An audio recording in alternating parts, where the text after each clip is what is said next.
দাঁড়ানো যান না, তুমি টাকা দিলে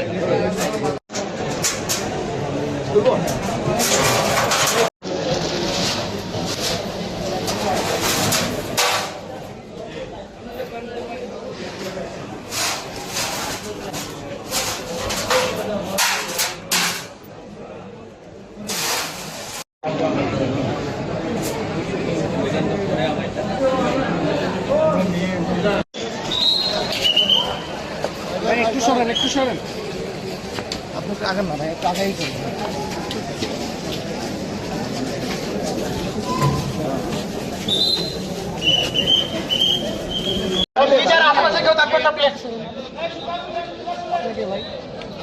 যারা মসজিদের এই বারান্দা আছেন দয়া করে আপনাদের যেতে বলে জমানো টাকা দান টাকা সেই টাকাটা এখানে ঢালা হচ্ছে এবং এখানে যারা এই মাদ্রাসায় যারা ছাত্ররা যারা আছে যারা নিয়ে আসা হচ্ছে তাদের মাধ্যমে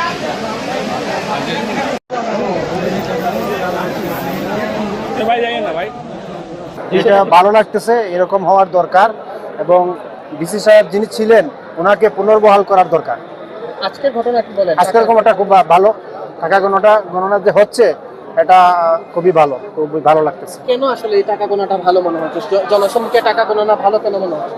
জনসম্মুখে টাকা গণনা ভালো মনে হচ্ছে ওই কারণে যে মাজারগুলোতে তারা গোপনে আপনার আগে টাকা ডেকে উঠলে তারা গোপনে তাদের বাসা বাড়িতে নিয়ে যাইতো, এই টাকাটা মেরে খাইতো। আর ওই যে পাগলা মসজিদে জনসম্মুখে, এই আপনার কিশোরগঞ্জের পাগলা মসজিদে আপনার জনসম্মুখে টাকা গনে এখন সারা বাংলাদেশের ওয়ার্ল্ডের মানুষ জানে। আমরাও চাই এভাবে প্রতি মাসে প্রতি সপ্তাহে আপনার যদি এভাবে সবার সামনে মিডিয়ার সামনে যদি এই টাকা পয়সা গোনা হয় তো ইনশাআল্লাহ সিলেটের মানুষ সহ সারা বাংলাদেশের দেশ বিদেশের মানুষ জানতে পারবে যে আমরা যে দরগাতে মান্যত করি টাকা পয়সা দিয়ে এই টাকাটা আসলে আমাদের ভালো কাজে ব্যয় হচ্ছে। নগদ নিয়ে এলো হার না মানা হার অফার।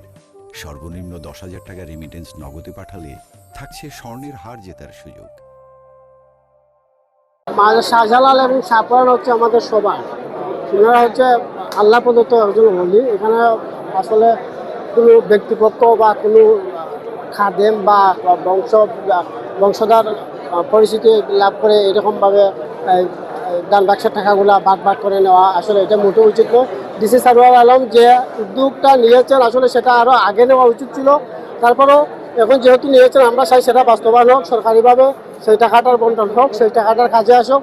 আজকে আমাদের শাহজালাল মাজারের দিকে তাকালে দেখা যায় যে আসলে অন্যান্য উলিয়ার যে মাজারে গেলে দেখা যায় কত দৃষ্টিনন্দন মাজার, কিন্তু আমাদের শাহজালাল মাজারে কোনো উন্নতি নেই, অগ্রগতি নেই।